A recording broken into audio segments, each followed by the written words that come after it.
Los triunfos de la cruz. La última vez que tuve la oportunidad de compartir con ustedes tema libre, recuerdo que fue Romanos 12 y no me habían dicho que había 3 hermanos anteriores que habían pasado Romanos 12. Espero, iglesia, que hayan entendido Romanos 12. Si no entendieron que el Señor algo les quería decir. Y esta vez, no sé en tu caso, pero yo por lo menos 38 sermones ya llevo escuchado desde que me convertí sobre la cruz. Hay mucho para hablar y quizás hay mucho para descubrir, pero quizás ya lo hayamos visto de tantos mensajes en la Pascua que hemos tenido. Lo cierto que quiero hacerte una pregunta. Si alguna vez te despertaron de golpe a las 5 de la mañana con alguna mala noticia, ¿alguna vez te despertaron de golpe por un accidente? ¿Algo que había que ir al sanatorio? ¿Algo que te movió tu sueño y que salí medio despavorado? Y hay algunos que arrancan rápido, no sé cómo es tu desayuno, ¿no? Por ejemplo, yo soy de arranque rápido. Yo ahí nomás ya estoy 2:20 conectado. Pero hay personas que necesitan, ¿no?, digerir la mañana y que tardan en arrancar la mañana, ¿no? Y es por ahí a las 10 de la mañana cuando empiezan a hablar recién, que van calentando, ¿no? ¿Les pasa? ¿Conocen alguno de eso? ¿No? Incluso andan con unas tazas y dicen, no me hables antes, ¿no? Entonces te dan miedo así hablar con esas personas.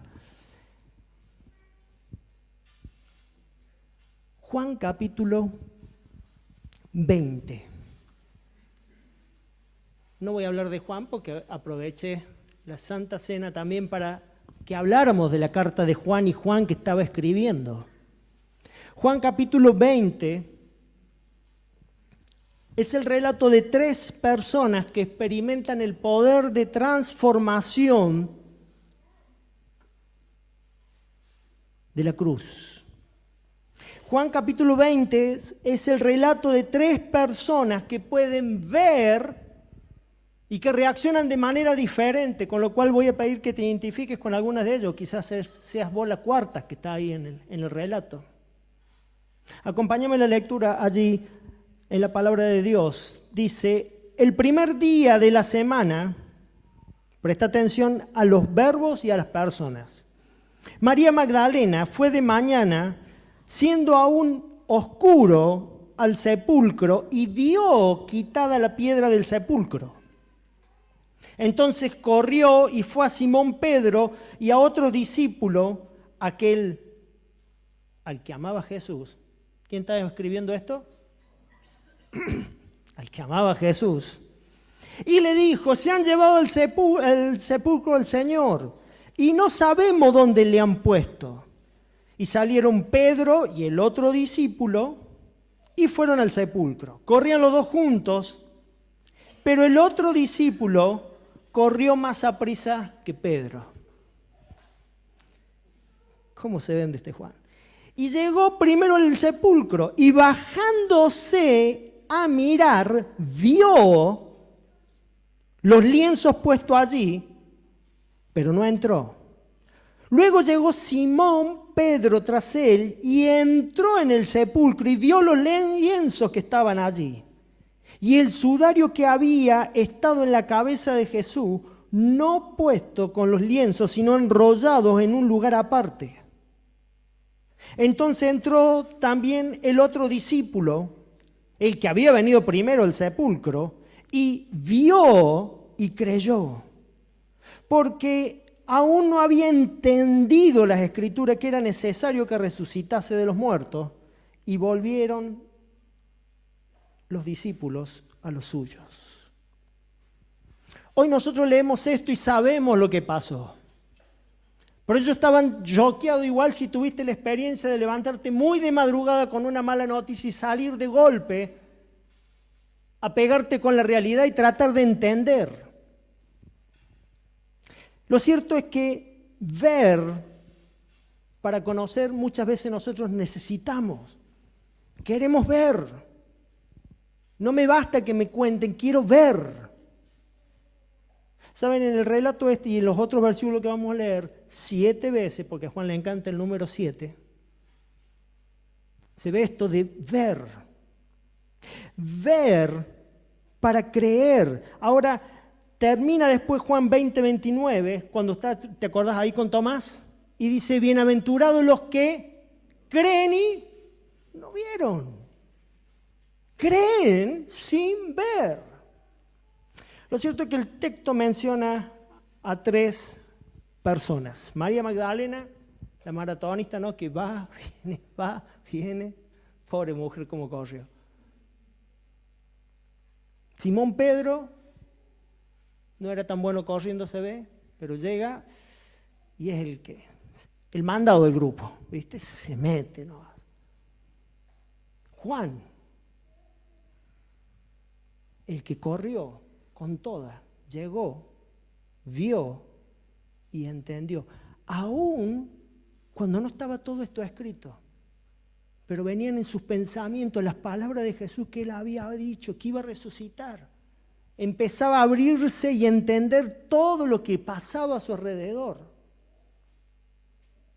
La noticia era devastadora. Se han llevado del sepulcro al Señor y no sabemos dónde le han puesto. Así que imagínate cómo estaban los 3, corriendo a ese sepulcro entrando. Vamos a ver, Juan, Pedro y María son los personajes de este relato.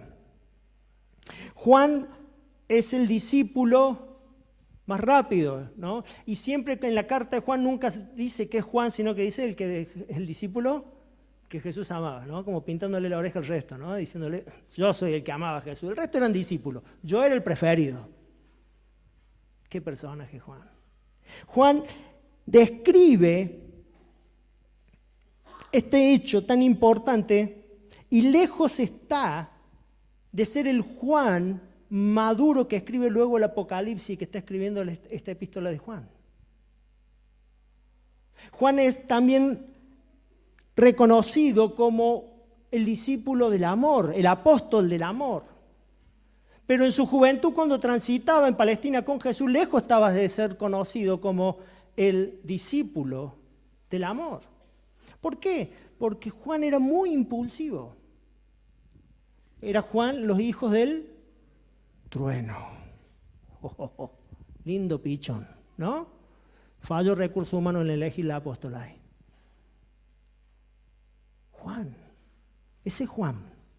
Juan, diría yo que era el apóstol sin filtro, si le tuviera que poner una etiqueta. Viste que siempre hay gente sin filtro, ¿no? El que dice la cosa como lo ve y como lo siente.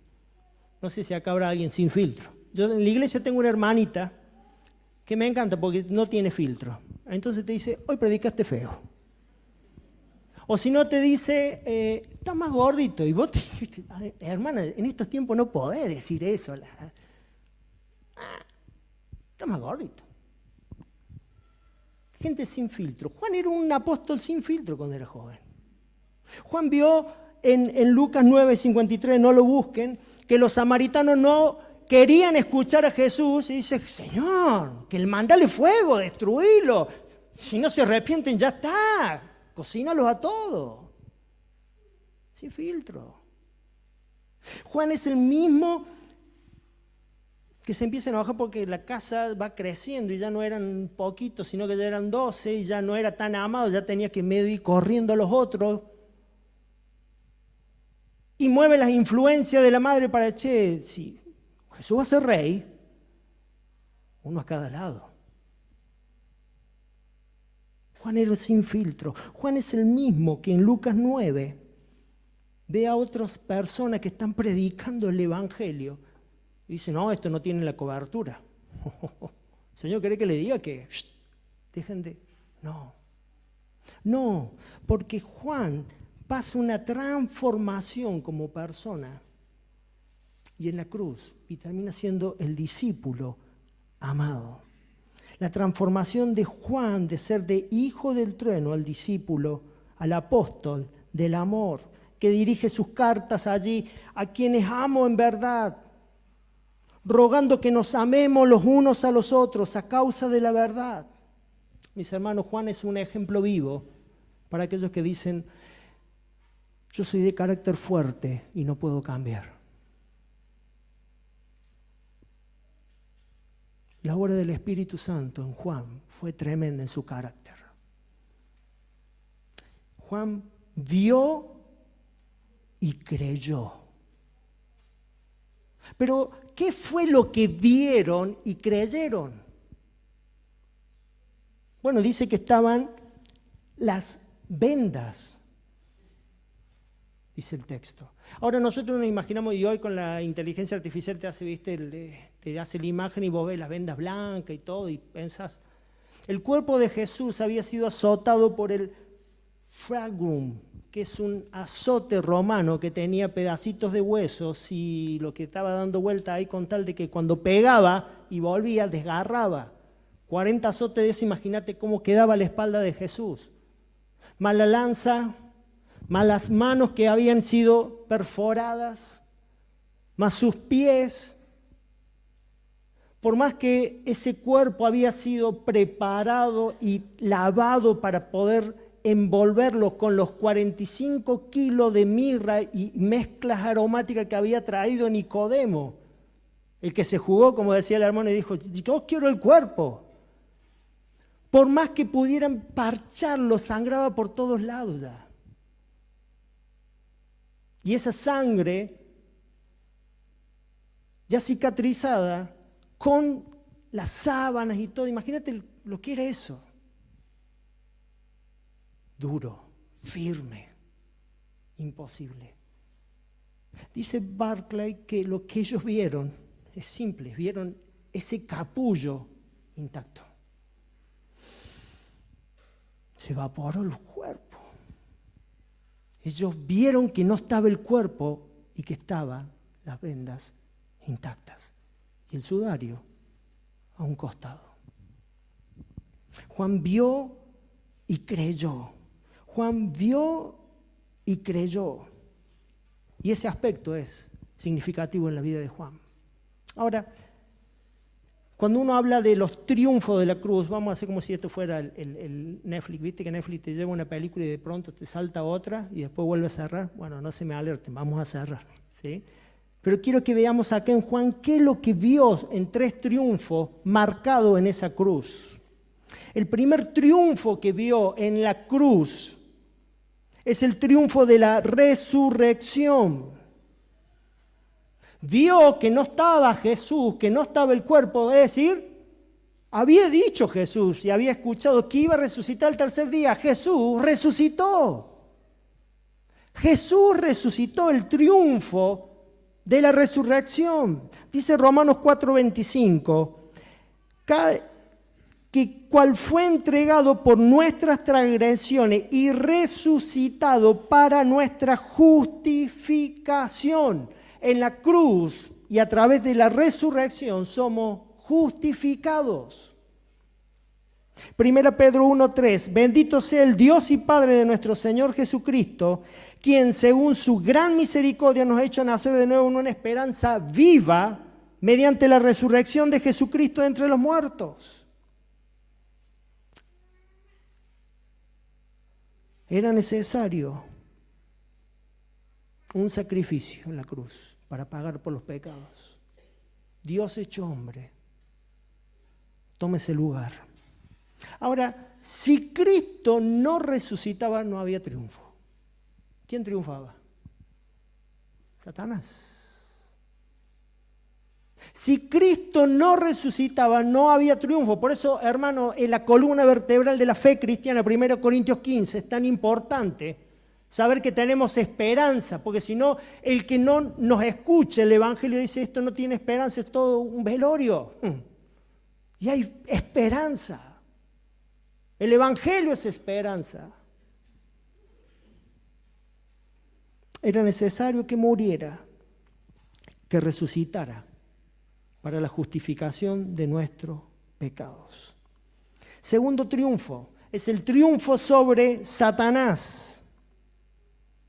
Dice Hebreos 2:14, Así que por cuanto los hijos participaron de carne y sangre, él también participó de lo mismo para destruir por medio de la muerte al que tenía el imperio de la muerte, esto es, al diablo, y librar a todos del temor de la muerte, que estaban durante toda su vida sujetos a servidumbre. El triunfo sobre Satanás nos trajo libertad. El diablo no tiene poder. Perdió.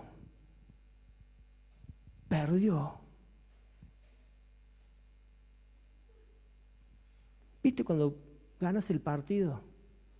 Y lo mismo el que perdió va a reclamar los puntos y ya el referee ya tocó. Ya está. Perdió.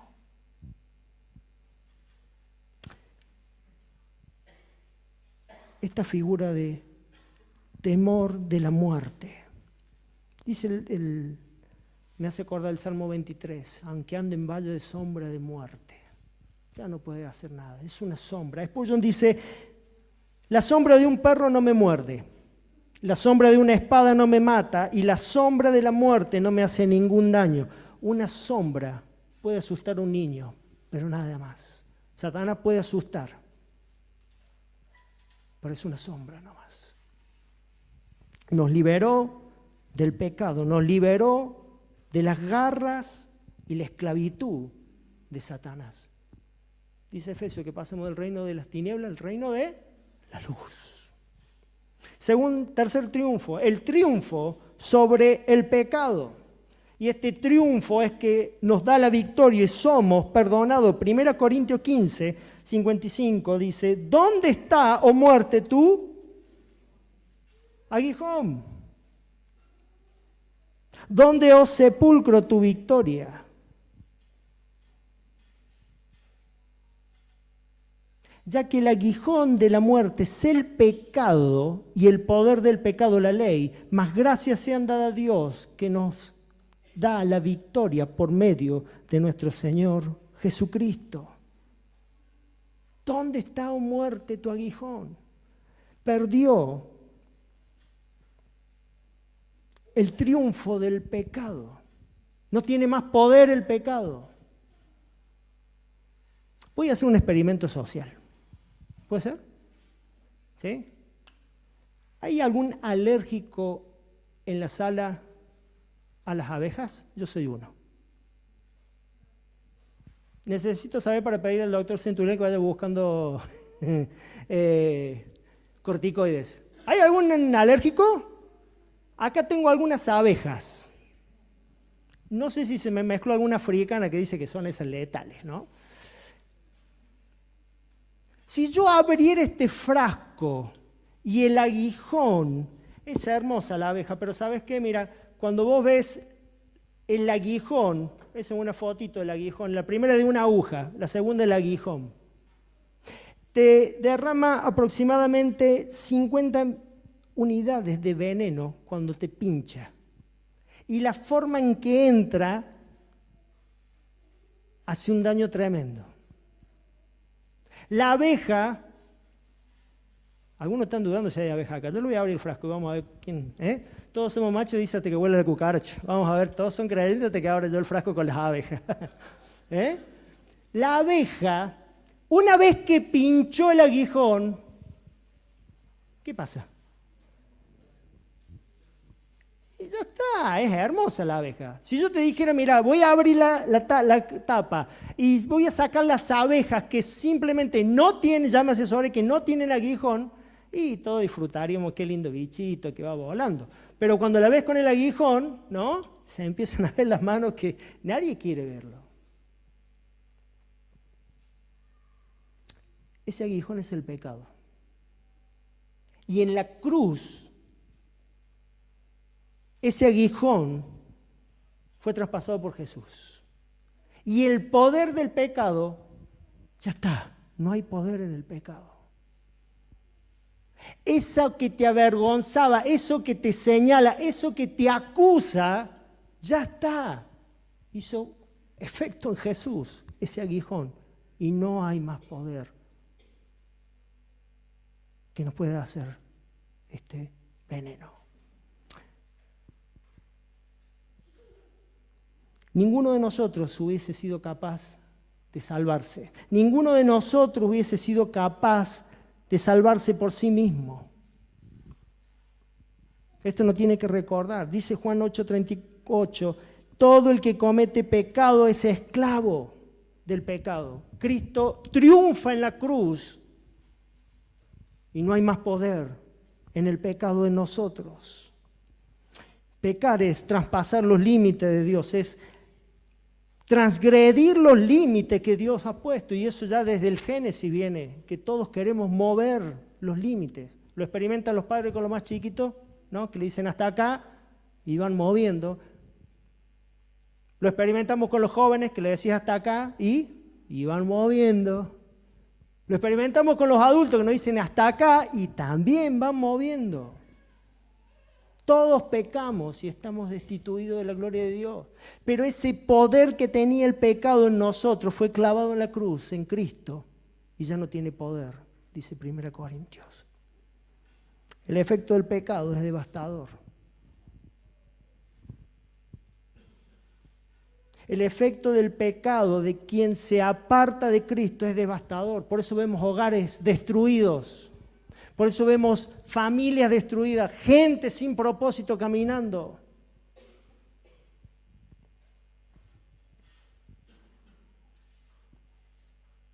Lo que pasa es que el pecado va cambiando. Y el diablo sigue siendo el mismo, seduciendo de la misma forma, cambiando la metodología. Nuevas experiencias, nuevas formas de pecar. Miren, la verdad que cada vez ya me sorprende cómo seduce Satanás, cómo intenta y va seduciendo personas y cayendo. Participando en la restauración de un misionero que simplemente por un coqueteo terminó entregando un sueño ministerial de años de preparación. El poder del pecado es tremendo. Pero en la cruz, Cristo venció el pecado. ¿Saben? El pueblo judío quería libertad de Roma y Cristo dio libertad del pecado. El pueblo judío quería que venciera al César y Cristo triunfó y venció al mismo diablo. ¿Te das cuenta? El pueblo quería parches temporales y Cristo hizo todo bien hecho para la eternidad. Cristo es el único que puede romper del pecado. ¿Saben? Quiero hacer una nota para evangélicos. Prediqué en un conjunto de líderes la semana pasada y era el evangelio para evangélicos. Quiero hacer una anotación para evangélicos. Cristo venció a Satanás, pero no nos da a nosotros el poder de andar pateando el avispero. Cristo venció a Satanás, pero no nos da derecho de creer que nosotros somos y podemos contra el diablo. El diablo sigue andando como león rugiente. Pregunta, ¿el león rugiente come? No, ruge. Y sigue rugiendo, y ese rugido, que es la misma cantidad medible que tiene una turbina del avión cuando está por despegar, lo único que hace con la pobre víctima es inmovilizarla. Y hay muchos cristianos que estamos hoy inmovilizados por el pecado. Porque ese león te ruge pensando que te va a comer y no te come, pero vos caes, cedes a las tentaciones. Primera observación, Cristo venció a Satanás, pero cuidado, el león sigue rugiendo alrededor tuyo. Segunda observación, en esta observación me hace acordar lo dicho que decía Lutero, ¿no? Lutero cuando se fue a bautizar decía, pensé que el miserable hombre dentro de mí iba a morir y el miserable sabía nadar, ¿no? O sea, no, es una lucha constante, es una lucha constante. Segundo, Romanos 8:13 dice, porque si vivís conforme a la carne, moriréis, mas si por el Espíritu hacéis morir las obras de la carne, viviréis. Y acá quiero hablarte de lo que es el caminar espiritualmente y la mortificación del pecado. Somos llamados a mortificar cada día el pecado que de una forma o de otra trata de seducirnos para alejarnos de Dios. Dice ahí en Romanos, así que hermanos, deudores somos no de la carne, que vivíamos conforme a la carne, porque si viven conforme a la carne moriremos, mas si por el Espíritu hacéis morir las obras de la carne, van a vivir. No es por tus medios. Si estás luchando contra el pecado con tus medios, vas a perder. Es a través del Espíritu. Es Cristo peleando con vos, porque Él le recuerda los triunfos. Ya le gané a Satanás, ya le gané al pecado. Ya le gané. El pecado siempre va a aspirar lo peor de nosotros. Siempre va a comenzar como algo sencillo para terminar en algo dramático. Como ejemplo lo tenemos a David. Mirando una azotea terminó cometiendo hasta asesinato. Hermanos, cuidado con el pecado. Si el pecado no es mortificado cada día, es después incontrolable. Volvamos. Vimos a Juan, lo tenemos a don Pedro. Pedro había sido el que más vivenció también todos los milagros y todas las cosas del equipo, pero también de Jesús. Pedro era el impulsivo, el que llevaba la punta de lanza. Pedro era un gran hombre de Dios, pero Pedro tenía también un carácter que tenía que ser transformado por Dios. Si hay algunas ironías en el mensaje de la cruz, y acá les dejo un bosquejo para que después puedan hacer otro mensaje de Santa Cena, son las ironías de la cruz. Una ironía es que en la noche en que Jesús está siendo entregado, Judas viene con una compañía de soldados a buscarlo a Jesús. ¿Se acuerdan? ¿Sí? Y ahí lo tenemos a Pedro, que está con una navajita suiza. ¿Por qué estaba con una navajita suiza? No, dice que con una espada le corta la oreja. Porque una compañía eran muchísimas personas. En Jerusalén estaba la fortaleza de la Antonia, que era el regimiento romano que custodiaba la zona norte más débil de la muralla de Jerusalén, pero que también tenía que tratar de poner un poco de orden en los días de Jesús. Lo cierto es que esa compañía, si era llamada, actuaba, la compañía esa tenía ni más ni menos que 240 en caballería y 660 en infantería, 1000 personas. Y ahí Jesús dice, yo soy. Y se caen. Y Pedro está ahí tratando de solucionar como él puede, cortándole una oreja a uno de esos 1000 guerreros que venían a buscar a Jesús. Pedro es el que niega a Jesús. Pedro es el impulsivo que corre, va al sepulcro, ve las vendas, pero duda y entra. Tiene que verlo más. Tiene que mirar mejor. Tiene que ver que esto no sea un truco. Pedro entra. ¿Saben? Creer es mucho más que reconocer los hechos. Hasta la inteligencia artificial sabe más de Jesús que muchos de nosotros. Creer es mucho más que reconocer los hechos. Es mucho más que saber que Cristo murió. Si te has juntado a predicar con algunos que son gnósticos, te van a decir el Evangelio punto y letra, pero no creen. Pero no creen. A Pedro le costaba creer eso. Y la tenemos a María Magdalena.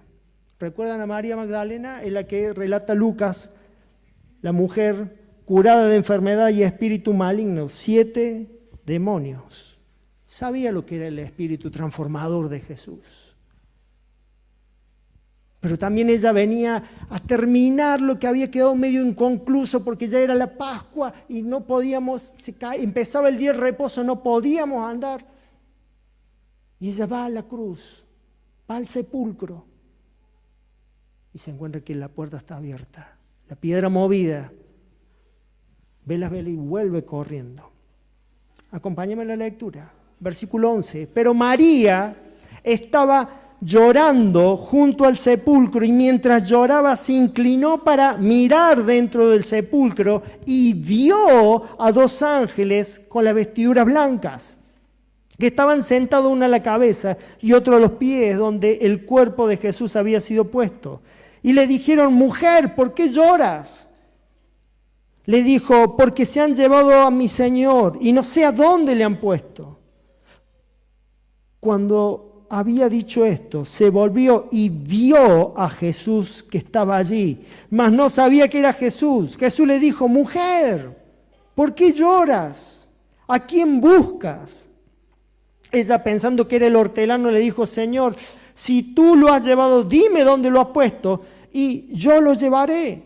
Jesús le dijo: María. Volviéndose a ella, le dijo: Raboni, que quiere decir maestro. Jesús le dijo: no me toques porque aún no he subido a mi Padre, mas ve a los hermanos y dile: subo al Padre y vuestro Padre, a mi Dios y a vuestro Dios.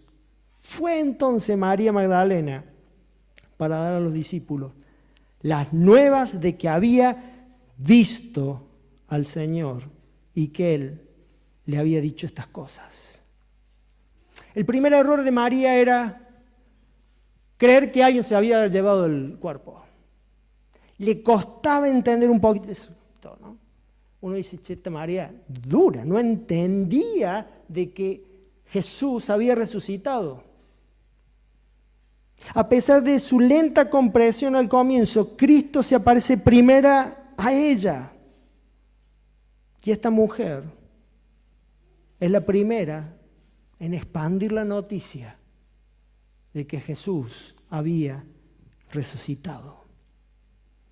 Déjame terminar con el versículo 31, porque Juan se pone a redactar todos estos hechos de la cruz, de la resurrección, pero estas se han escrito para que creáis que Jesús es el Cristo, el Hijo de Dios, y que creyendo tengáis vida eterna. Miren, mis hermanos y aquellos que nos visiten, yo no sé si te identificas con Pedro, que tenés que ver, tocar, estás en shock. No sé si te identificas con Juan, que con solo el creer sabía que Jesús estaba vivo. O si te identificas con María Magdalena, que vio el poder transformador. Hasta un ángel se le apareció. Se le aparece Jesús. Y aún así ahí cree.